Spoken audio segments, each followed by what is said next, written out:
Technique ক্লাসে তোমাদের সকলকে স্বাগত।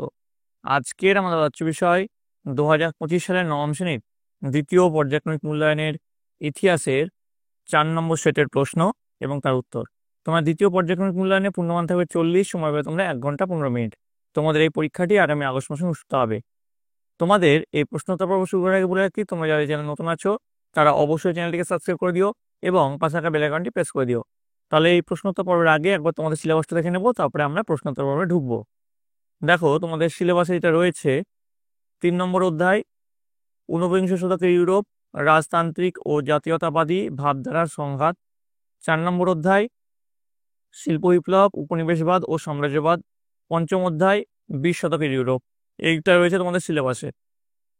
এবার দেখো, চলে আসছি প্রথম প্রশ্ন। সঠিক উত্তরটি নির্বাচন করো। 1 গুণ 8 সমান 8। প্রথম প্রশ্ন, শক্তি সাম্য নীতি দ্বারা কোন দেশের চতুর্দিকে বেষ্টনী গড়ে তোলা হয়? উত্তর হচ্ছে ফ্রান্সের। কার্লবার্জ ডিগ্রি ঘোষিত হয় 1819 খ্রিস্টাব্দে। নেক্সট, শিল্প বিপ্লবের ফলে উদ্ভূত দুটি নতুন শ্রেণী হলো মালিক ও শ্রমিক। স্পিনিং জেনি আবিষ্কার করেন হারগ্রিভস। পরের প্রশ্ন, শিল্প বিপ্লব কথাটি প্রথম ব্যবহার করেন? উত্তর হচ্ছে আগাস্তে ব্ল্যাঙ্কি। নেক্সট, সমাজতন্ত্রের বাইবেল কাকে বলে? এর যেটা সঠিক উত্তর যেটা হবে সেটা দেখে নাও, দাস ক্যাপিটালকে। পরের প্রশ্ন, মেইন ক্যাম্প গ্রন্থটি রচনা করেন হিটলার।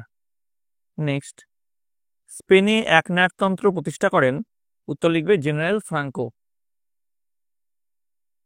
এবার দেখো, চলে আসছি পরের প্রশ্ন। পূর্ণ বাক্যে উত্তর দাও। 1 গুণ 3 সমান 3। প্রথম প্রশ্ন, রাজা রামমোহন রায় সম্পাদিত কোন পত্রিকায় ফ্রান্সের জুলাই বিপ্লবকে সমর্থন করা হয়? উত্তর লিখবে সংবাদ কৌমুদী পত্রিকায়। পরের প্রশ্ন, ইউটোপিয়া গ্রন্থটি কার লেখা? উত্তর লিখবে টমাস মোর। নেক্সট, কোন পত্রিকায় লেনিনের বিখ্যাত এপ্রিল থিসিস প্রথম প্রকাশিত হয়? উত্তর লিখবে প্রাভদা পত্রিকায়। এবার সত্য না মিথ্যা লিখতে হবে। দেখো, প্রথমে যেটা রয়েছে, 1815 থেকে 1848 খ্রিস্টাব্দ পর্যন্ত সময়কাল মেটার্নিকের যুগ নামে পরিচিত। সত্য। পরের প্রশ্ন, শিল্প বিপ্লবের সময় ফ্রান্স বিশ্বের কারখানায় পরিণত হয়। মিথ্যা। পরের প্রশ্ন, জার পিটার দ্য গ্রেটকে আধুনিক রাশিয়ার জনক বলা হয়। সত্য। এবার দেখো, নিম্নলিখিত বিবৃতিগুলির সঙ্গে সঠিক ব্যাখ্যাটি নির্বাচন করে। 1 গুণ 2 সমান 2। প্রথম প্রশ্ন, দেখো, মেটার্নিক কার্লবার্জ ডিগ্রি জারি করেছিলেন, ঠিক আছে? তো এর যে সঠিক যে ব্যাখ্যা সেটা হচ্ছে জার্মানি জাতীয়তাবাদী আন্দোলনকে দমন করার জন্য। লেনিন 1921 খ্রিস্টাব্দে নতুন অর্থনৈতিক নীতি NEP ঘোষণা করেন। এর যেটা সঠিক ব্যাখ্যা দেখো, দেশে ভেঙে পড়া অর্থনীতিকে শক্তিশালী করে তোলার জন্য। পরের প্রশ্ন, 2 থেকে 3টি বাক্যের প্রশ্নের উত্তর দাও। 2 গুণ 4 সমান 8, যে কোনো 4টি। প্রথম প্রশ্ন, জোল ভেরাইন বলতে কি বোঝো? উত্তর লিখবে জোল ভেরাইন হলো একটি শুল্ক সংঘ যা 1819 খ্রিস্টাব্দে জার্মান অর্থনীতিবিদ মাজেনের উদ্যোগে এবং প্রাশিয়ার নেতৃত্বে প্রতিষ্ঠিত হয়েছিল। বিভিন্ন জার্মান রাজ্যগুলিতে যে বিভিন্ন ধরনের আমদানি রপ্তানি শুল্ক চালু ছিল তা দূর করার জন্য এটি প্রতিষ্ঠিত হয়েছিল। এটি জার্মানির ঐক্য আন্দোলনের পটভূমি রচনা করেছিল। পরের প্রশ্ন, ভিয়েনা সম্মেলনে গৃহীত নীতিগুলি কি ছিল? উত্তর লিখবে ভিয়েনা সম্মেলনে 3টি নীতি গৃহীত হয়েছিল: ন্যায্য অধিকার নীতি, ক্ষতিপূরণ নীতি ও শক্তি সাম্য নীতি। নেক্সট প্রশ্ন, ঘেটো কাদের বলা হতো? ঘেটো বলতে বোঝায় শহরের একটি নির্দিষ্ট অংশে বসবাসকারী দরিদ্র জনগোষ্ঠী অধিষ্ঠিত এলাকা, বস্তি এলাকা বা মহল্লাকে।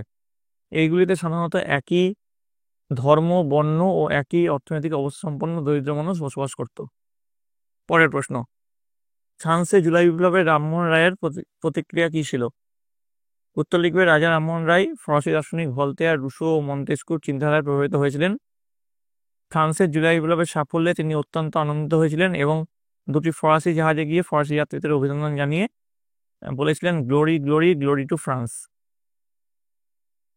পরের প্রশ্ন, প্রথম বিশ্বযুদ্ধের প্রত্যক্ষ কারণ কি? উত্তর লিখবে 1914 খ্রিস্টাব্দে সেরাজেভো হত্যাকাণ্ডকে কেন্দ্র করে প্রথম বিশ্বযুদ্ধের সূচনা হয়। অস্ট্রিয়ার যুবরাজ আর্কডিউক ফ্রান্সিস ফার্দিনান্দ ও তার পত্নীকে স্লাভ বিপ্লবী সংগঠন ব্ল্যাক হ্যান্ড এর সদস্য গাত্রিলো প্রিন্সেপ হত্যা করেন। অস্ট্রিয়া এই ঘটনার জন্য সার্বিয়াকে দায়ী করে এবং 1914 সালের 28 জুলাই সার্বিয়ার বিরুদ্ধে যুদ্ধ ঘোষণা করেন, যা বিশ্বযুদ্ধে পরিণত হয়। পরের প্রশ্ন, হুবার মোরাটোরিয়াম বলতে কি বোঝো? 1931 খ্রিস্টাব্দে 21 জুন আমেরিকা যুক্তরাষ্ট্রের রাষ্ট্রপতি হুবার ঘোষণা করেন যে 1929 খ্রিস্টাব্দে সৃষ্ট অর্থনৈতিক মহামন্দার জন্য আগামী 1 বছর কোনো দেশকে তার ঋণ শোধ করতে হবে না। এই ঘোষণা হুবার মোরাটোরিয়াম বা হুবার স্থগিতকরণ নামে পরিচিত। ফ্যাসিবাদ কি এবং ফ্যাসিস্ট দলের লক্ষ্য কী ছিল? উত্তর লিগে, ফ্যাসিবাদ হলো মুসলিম নেতৃত্বে পরিচালিত একটি উগ্র জাতীয়তাবাদী, আগ্রাসী, জাতিবিদ্বেষী ও সাম্রাজ্যবাদী একদলীয় একনায়কতন্ত্রী শাসন ব্যবস্থা। ফ্যাসিস্ট দলের মূল লক্ষ্য ছিল রাষ্ট্রের মর্যাদা বৃদ্ধি করা, কমিউনিস্টদের প্রভাব থেকে দেশকে রক্ষা করা এবং ইতালিকে বিশ্বে হৃত মর্যাদা ফিরিয়ে দেওয়া। এবার দেখো পরের যে প্রশ্ন, 7 থেকে 8টি বাক্যে নিম্নলিখিত প্রশ্নের উত্তর দাও, যে কোনো দুটি। 4 গুণ 2 সমান 8। ইংল্যান্ডে শিল্প বিপ্লব প্রথম সংঘটিত হওয়ার 4টি কারণ লেখো।